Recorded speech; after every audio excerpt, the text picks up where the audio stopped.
Olá, sejam bem-vindos a esta sequência de vídeos sobre a disciplina de Eletrônica Digital.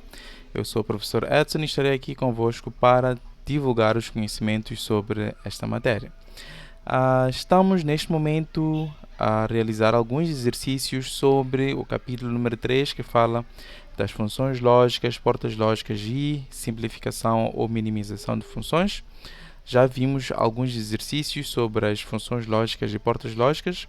Neste vídeo vamos falar sobre a simplificação de funções, é o último vídeo sobre exercícios do capítulo número 3, e vamos especificar os tipos de simplificação de funções, dando mais ênfase ao método dos diagramas de Carnot.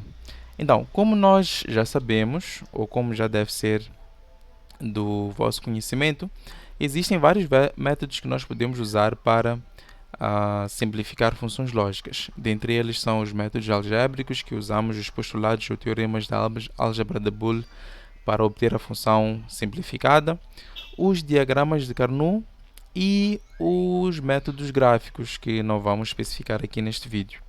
Vamos olhar a como é que nós podemos simplificar uma função pelos diagramas de Carnot.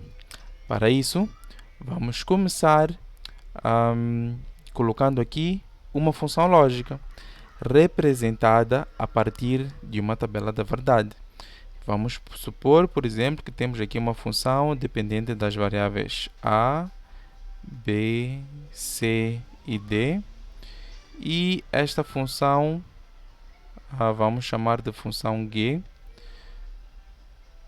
Vamos preencher a sua tabela da verdade, começando com a combinação 0, 0, 0, 0, 0, 0, 0, 1. Vamos terminar as 16 combinações.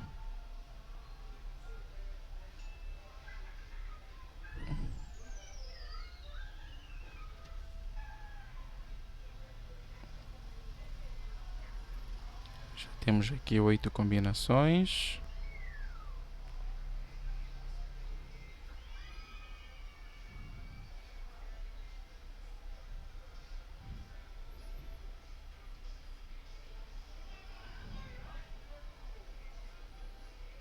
E estamos agora com as últimas 4 combinações.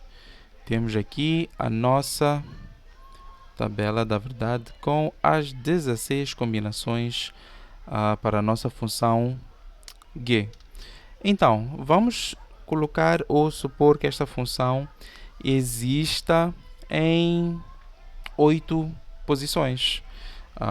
Aleatoriamente, vou colocar aqui as 8 posições.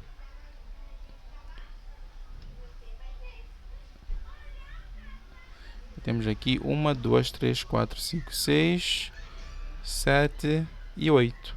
E ela não existe nas restantes, de modo que a nossa tabela da verdade fique assim representada. Então, para nós sabermos que função é esta, vamos colocar a função em SPC e PSC. Então, a função g, ainda não começamos a simplificar, só queremos saber qual é a função. A função g de A, B, C e D será igual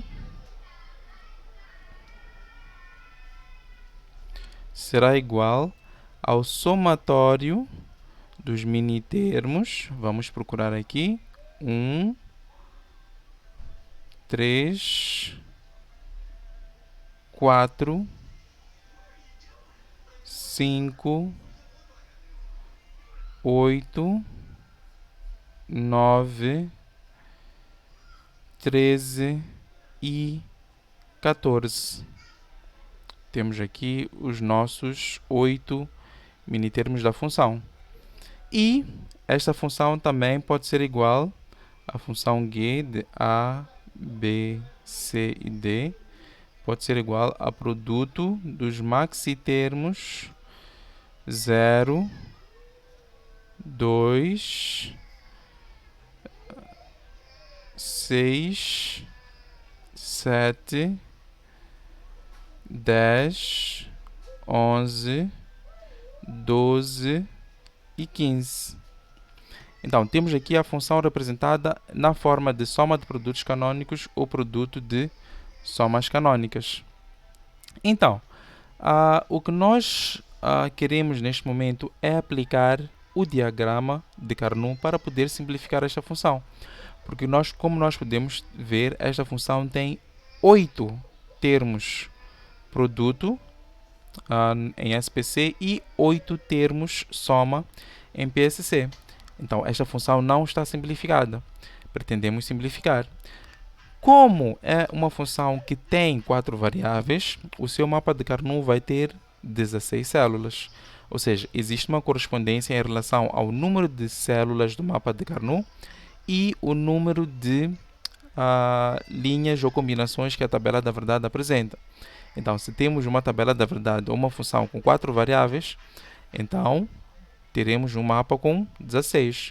Se temos uma tabela ou uma função com 3 variáveis, teremos um mapa com 8 células. E assim sucessivamente com a regra de potências de 2, onde a potência vai representar o número de variáveis e, neste caso, 2 elevado ao número de variáveis vai nos ditar o número de linhas da tabela da verdade e, consequentemente, o número de células do mapa de Carnot. Então, para esta função, vamos representar, começando, por exemplo, a simplificar a primeira função. Depois vamos simplificar a segunda. Ou seja, vamos fazer um exercício de forma que a primeira função seja simplificada pelos uns e a segunda função pelos zeros, para percebermos qual é a diferença entre as duas. Então, usando a simplificação pelos uns, nós temos que, vamos representar aqui o nosso mapa, de 16 células,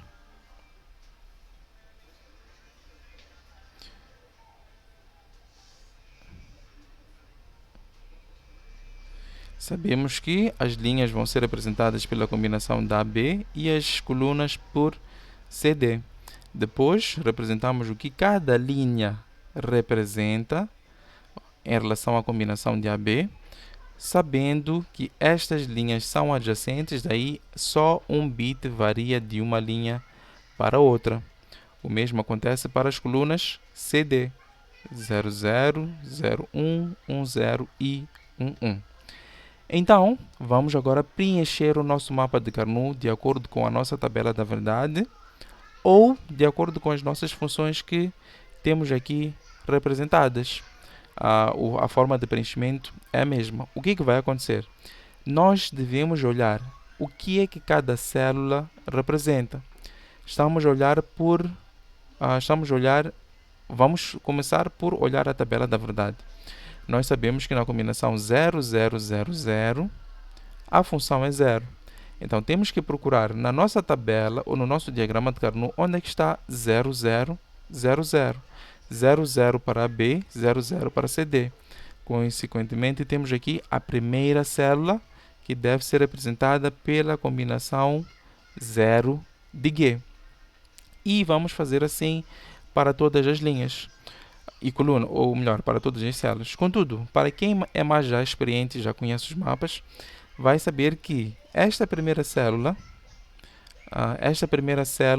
é a posição 0 da tabela, depois temos a posição 1, 2 e a posição 3 aqui.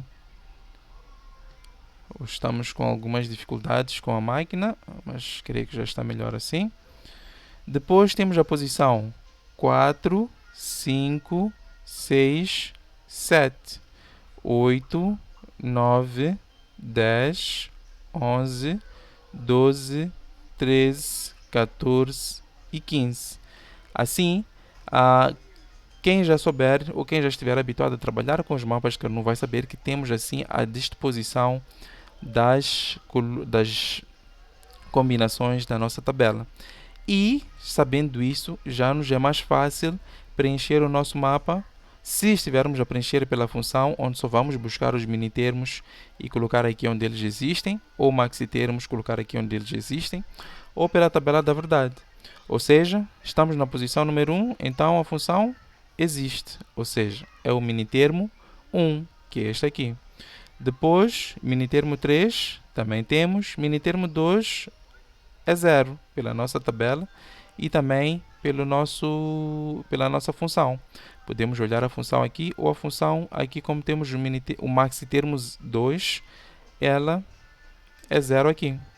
E vamos preenchendo de forma que temos 4, 5, 6, 7, 8, 9, 10, 11, 12, 13, 14, 15.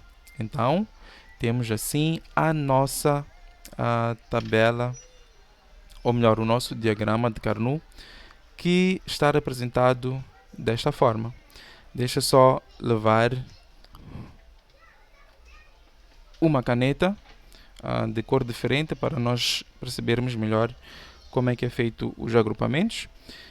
Então, nós já sabemos que para realizar os agrupamentos no mapa ou diagrama de Carnot, nós devemos tentar agrupar o maior número de uns, se estivermos a agrupar os nuns, ou o maior número de zeros, se estivermos a agrupar os zeros, de forma que os agrupamentos respeitem o critério de estarem em células adjacentes e também que sejam agrupados 2 elevado a n uns ou 2 elevado a n zeros, se tivermos a fazer agrupamentos pelos zeros. O que isso quer dizer? Quer dizer que só podemos agrupar 1, 2, 4, 8, 16, 32 e assim sucessivamente células com uns ou células com zeros. Quando temos na função don't cares, nós podemos usar os don't cares para simplificar ainda mais a nossa função. Não é obrigatório, mas podemos usar. Então, olhando para esta nossa função ou para este nosso diagrama, nós conseguimos ver que existe um agrupamento grande de uns aqui, formado por estes 4 uns nesta coluna. Então, este será o nosso primeiro agrupamento. Depois, temos um agrupamento 2 uns aqui e um agrupamento de 2 uns aqui.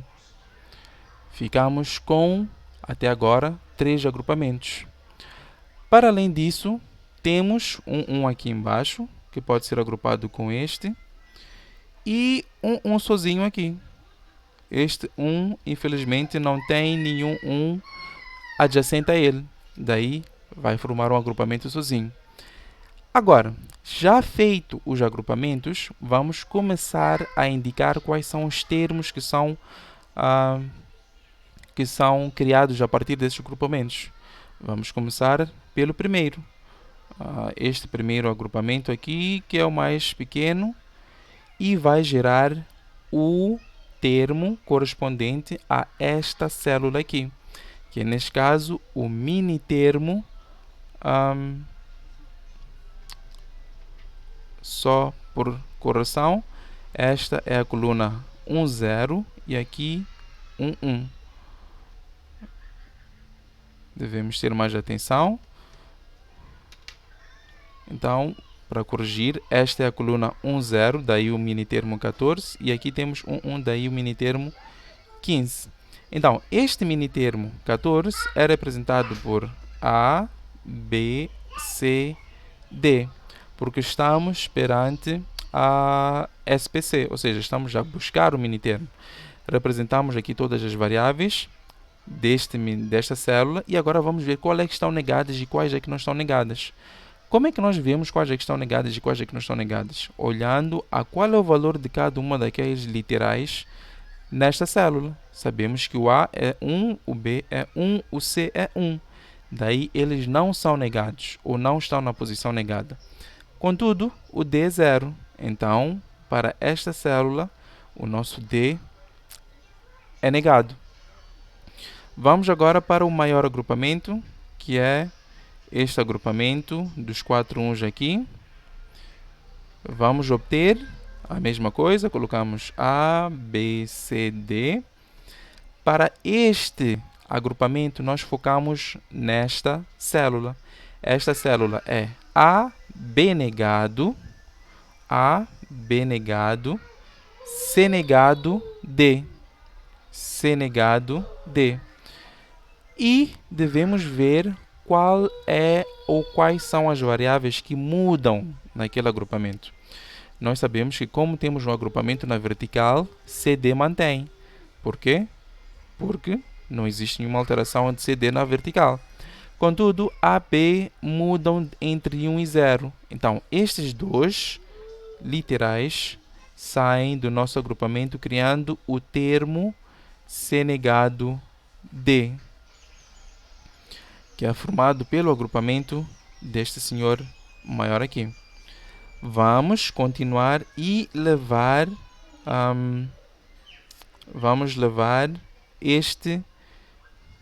esta célula que vai nos ajudar a simplificar este agrupamento aqui. Então, voltamos a criar A, B, C, D. A não negado, B negado, C, D negado, porque estamos aqui na coluna de 0, 0 para CD. Quais são as variáveis que mudam? A e B não mudam, porque estamos em uma linha. Então, vamos ver que C passa de 0 para 0, D passa de 0 para 1. Então, neste agrupamento, o D sai. Ficamos com A, B negado, C negado. Temos ainda este agrupamento por representar. Ficamos com A negado, B, C negado, D negado. O A e o B estão na linha, então não mudam. Contudo, o C também não muda e sai o D. É como se estivéssemos aqui embaixo neste agrupamento. Então, ficamos com A negado, B, C negado. E depois podemos ainda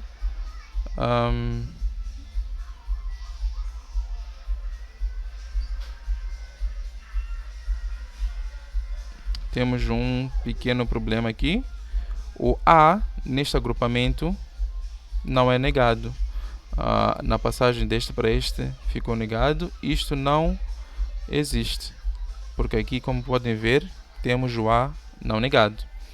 E por fim, vamos para este último agrupamento dos dois uns. Ficamos com A negado, B negado, C negado, D. É esta célula. E A e B estão na mesma linha, não mudam. Quem muda agora é o C, porque C sai de 0 para 1. O D sai de 1 para 1, não muda. Então, ficamos com A negado, B negado, D.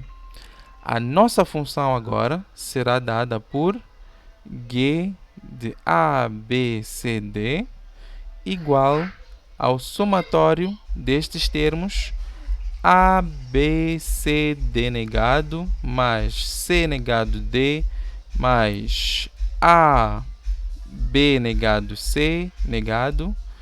Já fizemos 3, mais A negado, B, C negado, mais A negado, B negado, D.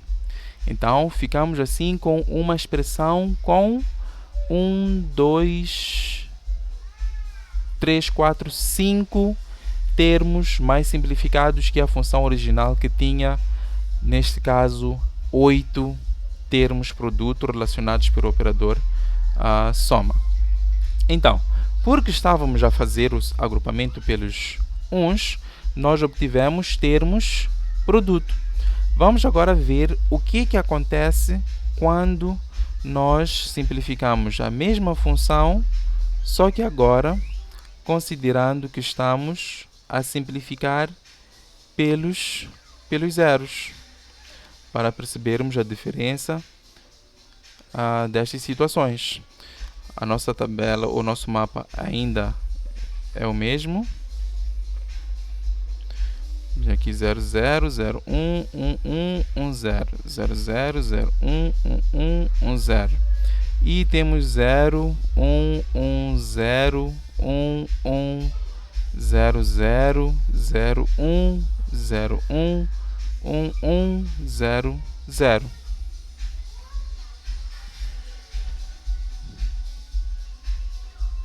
esta aqui é a nossa função, ou melhor, este é o nosso diagrama. E vamos agora simplificar pelos zeros. Como é que vamos simplificar? Vamos usar o mesmo critério de agrupamentos que usamos no diagrama aqui em cima. A diferença é que vamos simplificar ou vamos agrupar agora pelos zeros. Ou seja, tentando olhar pelos maiores agrupamentos, podemos ver que temos um agrupamento aqui destes dois zeros. Depois temos um agrupamento aqui destes dois. Por exemplo, temos um agrupamento destes dois e depois ficamos com estes dois zeros. Este zero não tem nenhum adjacente, então agrupa-se com ele mesmo. Este zero tem dois possíveis agrupamentos. Posso agrupar este zero com este, à sua esquerda, ou este zero com este aqui em cima, nesta função, ou neste diagrama. Então, por opção, vou colocar estes dois aqui ao lado. Mas não estava errado colocar estes aqui.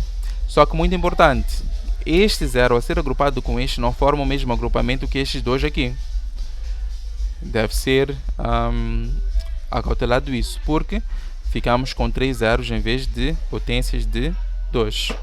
Agora, para obter os agrupamentos ou os termos resultantes deste agrupamento, vamos fazer a extração dos nossos termos. Porque estamos a agrupar pelos zeros, os nossos termos que vão surgir serão termos soma, não termos produto. Deste modo, vamos olhar para esta célula. Esta célula é dada por A mais B mais C mais D. O A, o B e o D estão negados.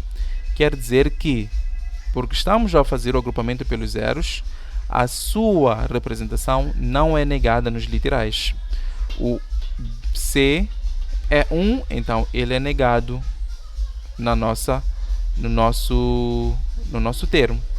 Quais são os literais que mudam? A e B não mudam porque estamos na mesma linha. E C também não muda. O que muda é o D. O D sai deste agrupamento. Ficamos então com A mais B mais C negado. Vamos para o segundo agrupamento. Ficamos com A mais B mais C mais D. A e D estão em 0. B e C não estão em 0. Qual é que muda? Muda o D novamente, porque passa de 1 para 0. Aqui só uma correção, quem muda não é o D, saímos de 0 para 0, quem muda é o C, que sai de 1 para 0. Então aqui ficamos com este termo não está certo. Vamos corrigir aqui. Quem sai é o C e não o D. Ficamos então com A mais B mais D. Agora está certo. Neste, quem sai é o D. Ficamos então com A mais B negado mais... Tivemos um pequeno inconveniente lá atrás, mas C negado. Agora, continuando com os nossos agrupamentos, vamos representar este que está aqui sozinho, que forma A mais B mais C mais D, onde o A e o B estão negados, o C e o D não. E vamos representar estes dois aqui usando a mesma célula, ficando com A negado mais B mais C mais D negado negado, porque C e D estão em 1. Neste agrupamento na vertical destes dois, quem sai é o B. Então, ficamos com A negado. Opa, vamos puxar um pouco para aqui. Ficamos com A negado mais C mais D negado negado. E o agrupamento na horizontal, quem sai é o D. Ficamos com A negado mais B mais C negado. Então, a nossa função simplificada pelos zeros será igual a G de A, B, C, D igual ao somatório, ou melhor, ao produto de todos estes termos soma, que começamos com o primeiro, que é A mais B mais D, produto com A mais B negado mais C negado, produto com A negado mais B negado mais C mais D, produto com A negado mais C negado mais D negado, produto com A negado mais B mais C negado. Ficamos também com uma função com 5 termos soma relacionados pelo operador produto.